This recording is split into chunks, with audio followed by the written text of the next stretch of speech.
Que alegria estarmos juntos mais um dia para olhar para a vida dos santos e crescer neste caminho espiritual. Um dos desejos do coração de cada santo é que possamos nos tornar um só rebanho, com um só pastor. É um desejo que vai promovendo cada alma de encontrarmos eternamente, todos juntos, na presença do Senhor. A santa de hoje também vai falar deste relacionamento do amado com o seu amante, com aquilo que é o amor de Deus que nos consome e que nos chama a estar próximo dele. Vamos conferir mais uma história sobre a vida dos santos. Bom, a santa de hoje chama Santa Maria Isabel. Esta pequenina que nós conhecemos, que é de origem lá da Suécia, olha só, este país europeu, um país geralmente frio, mas ela vem de uma família, né, de uma estrutura de fé luterana, né, um pouco diferente daquilo que nós estamos acostumados. Ela vivia de modo diário e concreto essa espiritualidade, este movimento que estava dentro dela. Desde criança ela foi muito observadora, então eu sempre incomodava ela ao perceber que os colegas de classe professavam diferentes tipos de crença cristã. Então cada um tinha a sua, ela ficava sem entender por que tinha tantas diferenças.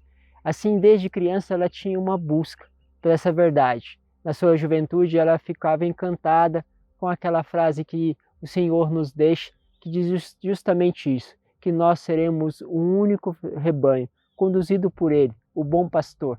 Por isso, ela muitas vezes observava no seu país, que tinha essas características da natureza e tudo aquilo que estava ao seu redor, essa dimensão do rebanho, essa característica de sermos conduzidos por um só. E ela se questionava, e ela mesma foi buscar resposta, mas não tendo essa resposta, ela ouviu também uma voz interior que dizia o seguinte, que embora ela não tivesse essa resposta, essa voz prometeu que ela iria descobrir qual seria este único rebanho. Foi assim que Isabel ela ressentiu essa presença muito dócil do Senhor, desde cedo e muito tranquila que a conduzia. Aos seus 18 anos, ela decidiu se mudar para Nova York com o objetivo de ajudar lá financeiramente a sua família, uma parte da sua família que vivia lá. Ela foi trabalhar no hospital e imagine que ela teve um contato muito direto com aqueles que sofriam, que passavam por enfermidade. Muitas vezes isso deixava ela impressionada, tanto sofrimento.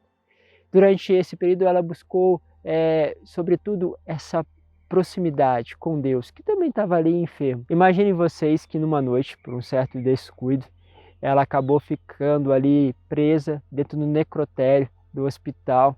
Nós conhecemos um pouco essa realidade, pelo menos já ouvimos falar de corpos que estão ali congelados. E ela, não sabendo muito por onde fazer, o que fazer, ela decidiu uma coisa, ela decidiu ajoelhar-se e ali ela decidiu orar por aqueles corpos, por aquelas almas que tinham passado por aqui, por essa vida terrestre, e por isso começou a rezar. De repente, enquanto ela rezava, ela estava do lado de um dos cadáveres e ali ela percebeu que havia um respirar. Que coisa, né? Tem cada situação que passam os santos, como Deus nos ensina com cada detalhe. E ela, tendo esta prática como enfermeira, ela percebeu que aquilo estava diferente.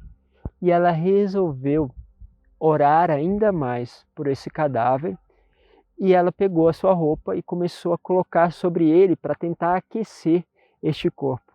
Vocês imaginem que durante este período em que ela ficou ali à noite, ela percebeu que este corpo foi voltando à vida. Aquele respirar se tornou cada vez mais concreto e de repente aquela pessoa retorna à vida. Aquele que estava sem vida volta à vida. Parece Deus nos ensinar aqui algo muito típico do amor. Primeiro, que nada é obra do acaso. Segundo, que mesmo que parece algo ruim que está te acontecendo, ou que foi algo realmente desastroso que lhe aconteceu ser trancada em um lugar como esse, existe ali um desígnio de Deus. Ela percebe logo, coloca-se em oração e começa a ouvir o respiro da vida. Quando nós nos colocamos em oração, quando nós nos colocamos no amor, nós voltamos a ouvir o respiro da vida. E ela, com um gesto de amor, coloca ali então a sua roupa sobre esse cadáver e ela começa a perceber que a vida retorna. Sim, o amor, ele faz essas coisas acontecerem, retomam a vida na nossa vida e na vida dos outros. Este lugar onde ela ficou hospedada, nessa casa de Santa Brígida, ela estava sendo utilizada agora pelas carmelitas. Isabel então foi autorizada pelo Papa e recebeu o hábito religioso então da instituição, justamente deste lugar, e dedicou a aprofundar naquela espiritualidade. Assim, ela entendeu qual era a sua vocação, que era refundar a ordem segundo as exigências, lógico, do seu tempo, mas também uma fidelidade que ela tinha, buscava, sobretudo, a vida contemplativa, a vida de mistério, de busca ali, de profundidade com Deus, e também a celebração litúrgica. Após a consagração, Isabel ela acrescentou então no seu nome o nome de Nossa Senhora, por isso conhecemos ela com Santa Maria Isabel. Novamente ela esforçou-se para levar a ordem de Santa Brígida para a Suécia, e assim ela passou a dedicar-se a sua vida à caridade concreta, sobretudo aos mais necessitados e aos frágeis. Ela também, durante a Segunda Guerra Mundial, junto com as outras irmãs, acolheu muitos judeus perseguidos, transformando sua casa num centro de distribuição de alimentos, de roupa para quem não tinha nada.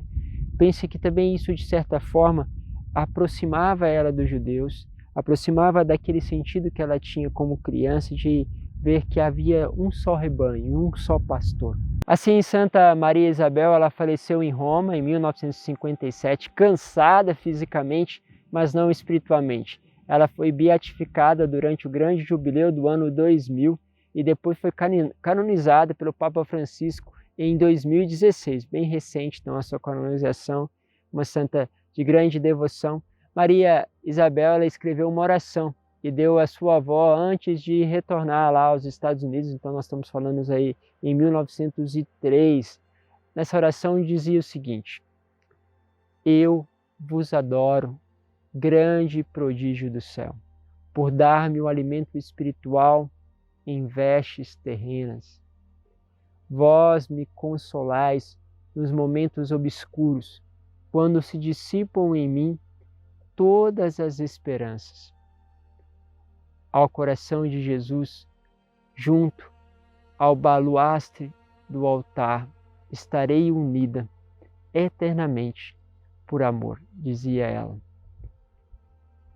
Ou seja, quando não tem esperança, quando as coisas começam a ficar difíceis, ela encontrava em Jesus este mistério de nos dar aquilo que era celeste para nós que ainda estamos sobre esta veste terrena. Por isso, buscamos este alimento do céu, buscamos esta presença celeste e aproveitamos de todo este dom que nos é dado do céu, que nos faz reviver e voltar à vida.